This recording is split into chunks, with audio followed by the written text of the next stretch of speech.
6 जून 2026 दिल्ली का जंतर मंतर यह महज एक स्थान नहीं बल्कि उस उबलते आक्रोश का केंद्र बन गया जहां हजारों युवाओं ने व्यवस्था के खिलाफ अपनी आवाज़ बुलंद की।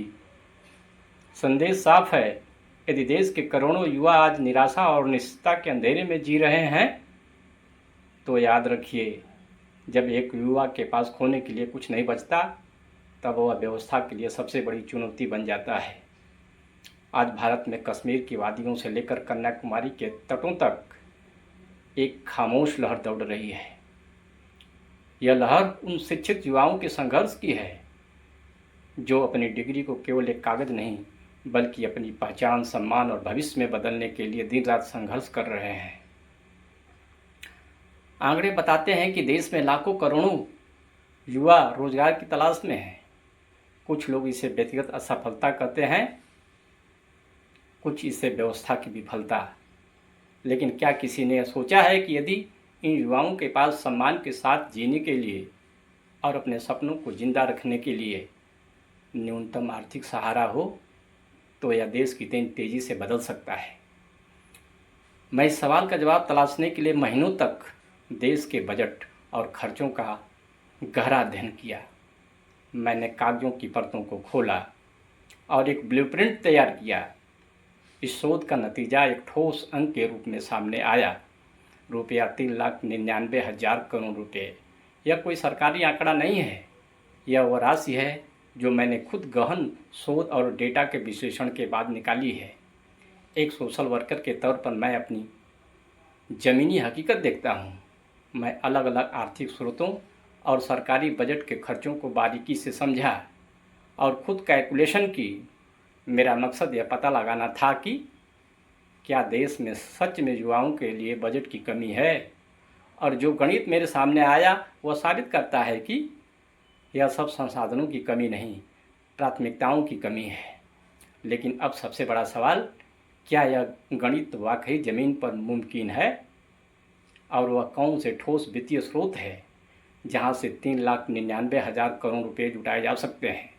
इसका जवाब अगले पार्ट में देखिए, जहां हम इस पूरे आर्थिक ढांचे की बारीकी को समझेंगे।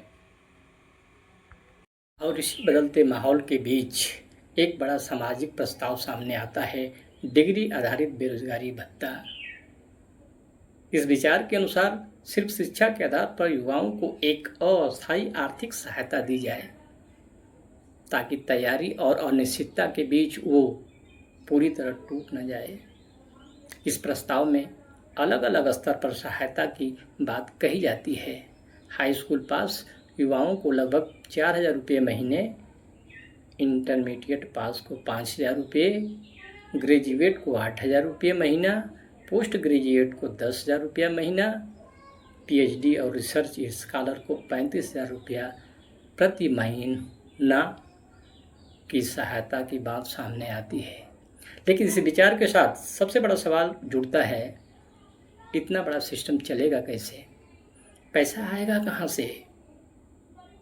क्या वाकई भारत के पास रुपया 3,99,000 करोड़ रुपया जुटाने की क्षमता है? सुनने में आंकड़ा पहाड़ जैसा लगता है, लेकिन जब इसे हम देश की जीडीपी और टैक्स सिस्टम के नज़रिए से देखते हैं तो यह नामुमकिन नहीं है। हमें इसे एक पवित्र निवेश के तौर पर देखना होगा। इसके लिए कुछ प्रमुख स्रोतों पर काम करना होगा। शिक्षा न्याय फंड 3,99,000 करोड़ रुपये।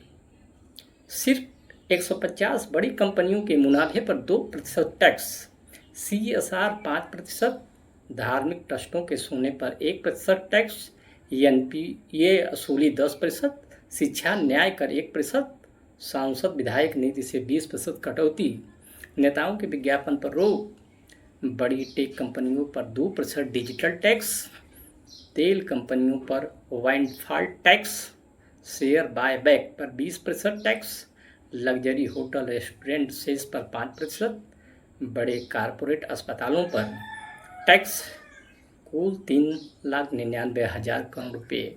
पिछले एक दशक में बैंकों ने रुपया 15 लाख करोड़ से ज़्यादा का कारपोरेट कर्ज राइट माफ़ कर दिया है। अगर बड़ी कंपनियों को बचाने के लिए खजाना खुल सकता है तो देश की सबसे बड़ी ताकत युवाओं के लिए निवेश क्यों नहीं। बहुत से लोग कहेंगे कि टैक्स लगने से महंगाई बढ़ेगी, लेकिन याद रखिए, हम यहाँ आम आदमी की बात नहीं कर रहे हैं, हम टारगेटेड टैक्स की बात कर रहे हैं। हम उन क्षेत्रों पर जोर दे रहे हैं जहाँ पैसा पड़ा है। जब समाज का समृद्ध हिस्सा और बड़ी कंपनियां इसमें योगदान देंगी तो मध्य वर्ग पर कोई अतिरिक्त बोझ नहीं आएगा। यह 3,99,000 करोड़ रुपये का फंड कोई खैरात नहीं, यह देश के भविष्य की वह नींव है जिसे हम पहले डाल देना चाहिए था। पैसा सही हाथों तक कैसे पहुंचेगा, इसके लिए बिचौलियों को हटाकर हमें एक नेशनल यूथ पोर्टल बनाना होगा।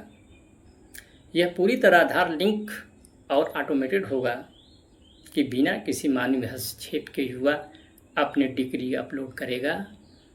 पूरा सिस्टम डिजिटल और पारदर्शी होगा, जहां हर पाई का हिसाब भ्रष्टाचार को पूरी तरह ख़त्म कर सकते हैं। आज जो बातें हमने की, आंकड़े, बजट, कर्ज माफ़ी और तकनीकी, ये केवल पन्ने नहीं है, ये हमारे देश की धड़कन है। जब हम बेरोजगार की बात करते हैं तो हम उन 4 करोड़ घरों की बात कर रहे हैं जहां उम्मीदें दम तोड़ रही है। कुछ लोग कहेंगे कि बिना सड़क पर उतरे सरकार नहीं मानेगी। यह सच है। इतिहास गवाह है कि बिना जन आंदोलन के बड़े बदलाव नहीं आते। इसलिए यह वीडियो महज एक राय नहीं है, बल्कि एक डिजिटल जन आंदोलन की शुरुआत है। जब हम लाखों की संख्या में एक साथ अपनी आवाज़ उठाएंगे तो यह डिजिटल शोर सरकार को मजबूर कर देगा कि वह इस पर नीति बनाए। सवाल यह नहीं कि पैसा कहाँ से आएगा, सवाल यह है कि हमारे युवा की कीमत क्या है। अगर देश के लिए बड़ी फैक्ट्रियाँ ज़रूरी हैं तो उन फैक्ट्रियों को चलाने वाले युवा उससे कहीं ज़्यादा ज़रूरी है। हमें खैरात नहीं चाहिए, हमें निवेश चाहिए। यह वीडियो एक मांग है, एक युवा सशक्तिकरण नीति की। जब चुप रहने का वक्त नहीं है, इसे शेयर कीजिए, चर्चा कीजिए और सवाल पूछिए। याद रखिए, जब 4 करोड़ युवा एक साथ अपनी बात रखते हैं तो सरकार को सुनना ही पड़ता है। पैसा कहाँ से आएगा, यह सवाल ख़त्म हो चुका है, क्योंकि हमारे पास उसका पूरा गणित है। यह लड़ाई अब सिर्फ बेरोजगारी भत्ते की नहीं, बल्कि हमारे और आने वाली पीढ़ियों के सम्मान की है। मैं आपका साथी हूँ और यह हमारा सामूहिक भविष्य है। इसे बदलने की जिम्मेदारी भी हमारी ही है। उठिए, इस बदलाव के भागीदार बनिए। जय हिंद।